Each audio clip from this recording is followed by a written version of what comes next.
मित्रों, एक बार फिर आपका मेरे इस चैनल पर स्वागत है। आज हम करेंगे श्री राम की जन्मभूमि अयोध्या का दर्शन। जी हाँ, ये अयोध्या स्थित हनुमानगढ़ी है। सबसे पहले अयोध्या आने से पूर्व अयोध्या की रक्षा करने वाले हनुमानगढ़ी में हनुमान जी के दर्शन करने होते हैं। उसके बाद राम मंदिर के दर्शन किए जाते हैं, ऐसी परंपरा है। अयोध्या स्थित हनुमानगढ़ी में बजरंगबली की प्रधान पीठ हनुमानगढ़ी के प्रति जनमानस में अगाध आस्था है। यहाँ देश विदेश से बड़ी संख्या में लोग दर्शन करने आते हैं। लेकिन आपको ये जानकर आश्चर्य होगा कि इस हनुमानगढ़ी को अवध के नवाब शुजा-उद-दौला ने बनवाया था। इसके पहले यहाँ हनुमान जी की एक छोटी सी मूर्ति को टीले पर पेड़ के नीचे लोग पूजते थे। हनुमानगढ़ी बनाने के पीछे एक रोचक कहानी है। बाबा अभय राम ने नवाब शुजा-उद-दौला के शहजादे की जान बचाई थी। तब नवाब के बार बार मिन्नत करने पर उन्होंने हनुमानगढ़ी बनवाने का प्रस्ताव रखा, जिसे नवाब ने सहर्ष स्वीकार कर लिया। अयोध्या जो भी आता है वह हनुमानगढ़ी के दर्शन जरूर करता है। रावण पर विजय प्राप्त करने के बाद भगवान राम जब अयोध्या लौटे तो हनुमान जी ने यहाँ रहना शुरू किया। इसी कारण इसका नाम हनुमानगढ़ या हनुमानकोट पड़ा है। यहीं से हनुमान जी रामकोट की रक्षा करते थे। इस मुख्य मंदिर में माता अंजनी की गोद में पवन सुत विराजमान हैं। अयोध्या के मध्य में स्थित हनुमानगढ़ी तक पहुँचने के लिए 76 सीढ़ियाँ चढ़नी पड़ती है। यही अयोध्या की सबसे ऊंची इमारत भी है और चारों तरफ नज़र जाती है। इस विशाल मंदिर और उसका आवासीय परिसर करीब 52 बीघे तक फैला है। वृंदावन, नासिक, उज्जैन, जगन्नाथपुरी समेत देश के कई नगरों में इस मंदिर की संपत्तियां, अखाड़े व बैठक है। हनुमानगढ़ी के महंत ज्ञानदास बताते हैं कि साहित्य रत्न और साहित्य सुधाकर से विभूषित राय बहादुर लाला सीताराम ने 1933 में अपनी पुस्तक में अवध की झांकी में विस्तार से हनुमानगढ़ी का प्रमाणिक जिक्र किया है। उनका कहना है कि त्रेता युग की रामनगरी में के जीर्णोद्वार के वैसे तो अयोध्या में बहुत मंदिर हैं जिनके दर्शन किए जा सकते हैं। आइए हम राम पादुका स्थल चलते हैं। कहा जाता है कि यहाँ भगवान राम की पादुका रखी हुई है। ये भगवान श्री राम की पादुका के साथ मंदिर भी है। ये दक्षिणेश्वर हनुमान जी का है। इसे यहाँ कौशल्या रसोई भी स्थित है। ये हनुमान जी दक्षिणेश्वर महादेव है और ये दंत धावन सरोवर अयोध्या में है। कहा जाता है कि यहाँ भगवान राम यहाँ दातुन करने के लिए आते थे। अयोध्या में जाएं और आप कनक भवन मंदिर के दर्शन नहीं करें, ऐसा हो ही नहीं सकता। कहा जाता है कि ये भगवान राम का महल था, जिसे इनकी माता कैकेयी ने पत्नी सीता के विवाह उपरांत सीता जी को मुँह दिखाई में दिया था। यहाँ 3 जोड़ी मूर्तियाँ हैं तथा तीनों ही भगवान राम और सीता की है। सबसे बड़ी मूर्ति की स्थापना महारानी वृषभानु कुमारी द्वारा की गई थी। ऐसी मान्यता है कि मंदिर के निर्माण व स्थापना के पीछे मुख्य शक्ति वही थी। इस मूर्ति जोड़ी के दाईं ओर कुछ कम ऊंचाई की मूर्ति स्थापित है। कहते हैं कि उसे राजा विक्रमादित्य ने स्थापित किया था। ये मूर्ति उन्हीं के द्वारा इसी प्राचीन मंदिर से सुरक्षित रखी गई। जब इस पर आक्रमण हुए थे। तीसरी सबसे छोटी जोड़ी के बारे में कहा जाता है कि भगवान कृष्ण ने उस महिला सन्यासिनी को भेंट की थी जो इस स्थान पर भगवान राम की आराधना कर रही थी।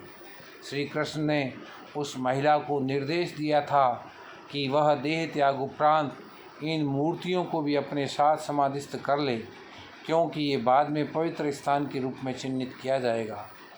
तब एक महान राजा कलयुग में इस स्थान पर एक विशाल मंदिर निर्माण करवाएगा।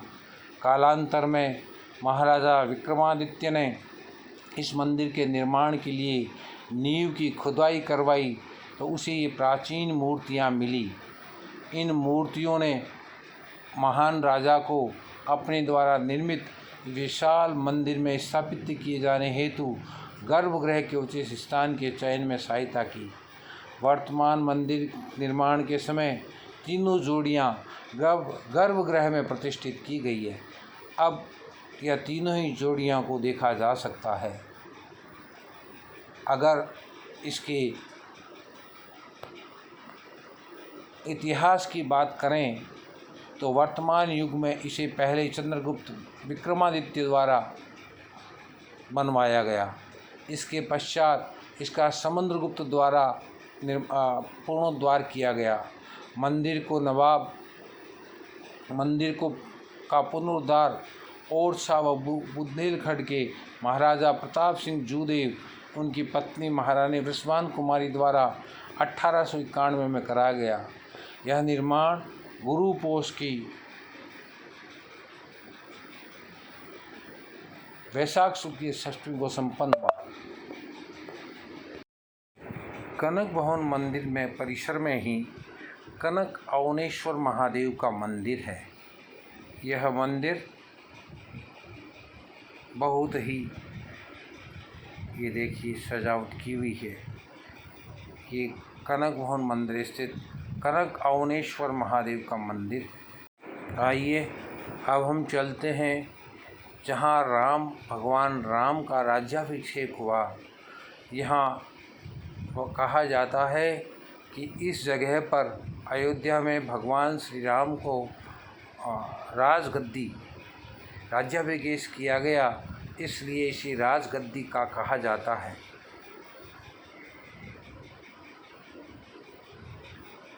जब भगवान श्री राम का राज्याभिषेक किया गया तो यह स्थान इस स्थान पर किया गया, ऐसी मान्यता है। इस मंदिर का जीर्णोद्धार अहिल्या बाई ने किया। ये देखिए, मंदिर में सभी की मूर्तियां हैं।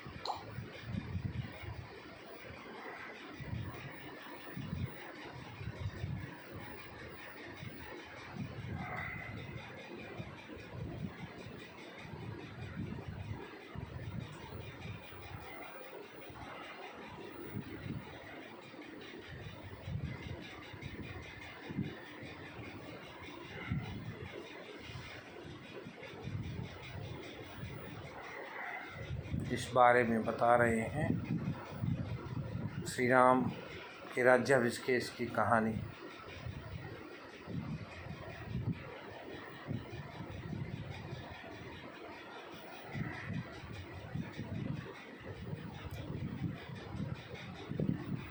श्रद्धालुओं को राज्याभिषेक की कहानी पंडित जी बता रहे हैं।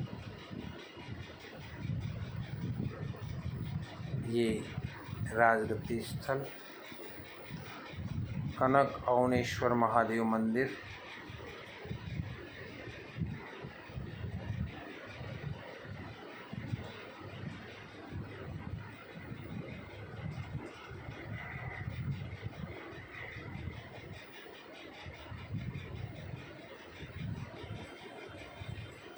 ये बिड़ला मंदिर अयोध्या में बहुत ही सुंदर है। बिड़ला मंदिर के पास ही बिड़ला धर्मशाला है, जहां आप कमरा बुक करवा कर रह सकते हैं। अगर अयोध्या जाएं तो बहुत ही अच्छी व्यवस्था है बिरला मंदिर में ठहरने की। बिरला मंदिर से बिल्कुल सटी हुई है बिरला धर्मशाला। देखिए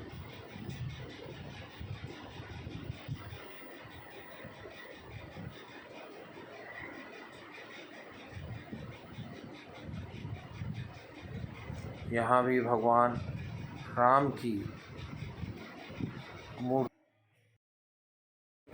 अयोध्या में हर मंदिर से कोई न कोई कहानी जुड़ी है।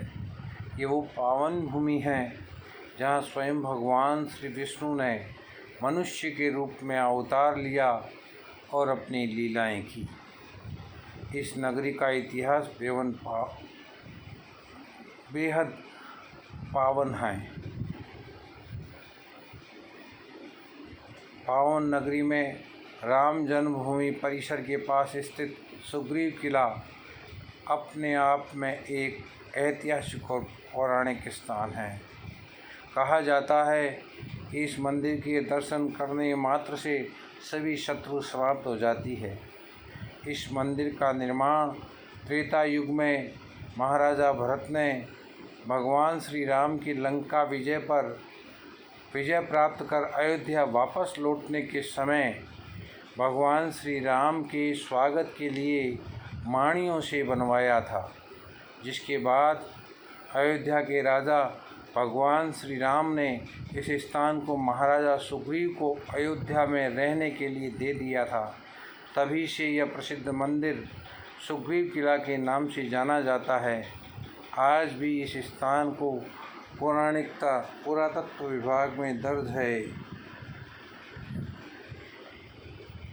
अयोध्या में बेहद करीब सुग्रीव किले को पुनः स्थापना के दौरान महाराजा विक्रमादित्य ने इस किले का जीर्णोद्धार कराया था। इस मंदिर में आज भी भगवान राम, माता सीता, लक्ष्मण, भरत, शत्रुघ्न के साथ राजा सुग्रीव की भी पूजा होती है।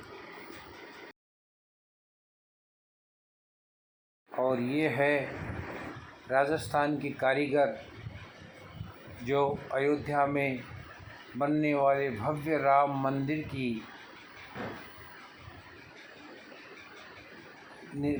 के निर्माण के लिए कारीगरी से जुटे हुए हैं। ये अपनी स्थापत्य कला का अद्भुत संजोर यहाँ लगा रहे हैं। राजस्थान के सिरोही जिले के कारीगर भव्य राम मंदिर निर्माण की शिलाओं का निर्माण कर रहे हैं, जो मुख्य मंदिर के गुंबद में लगाई जानी है। इस तरह आज की हमारी अयोध्या यात्रा पूरी होती है।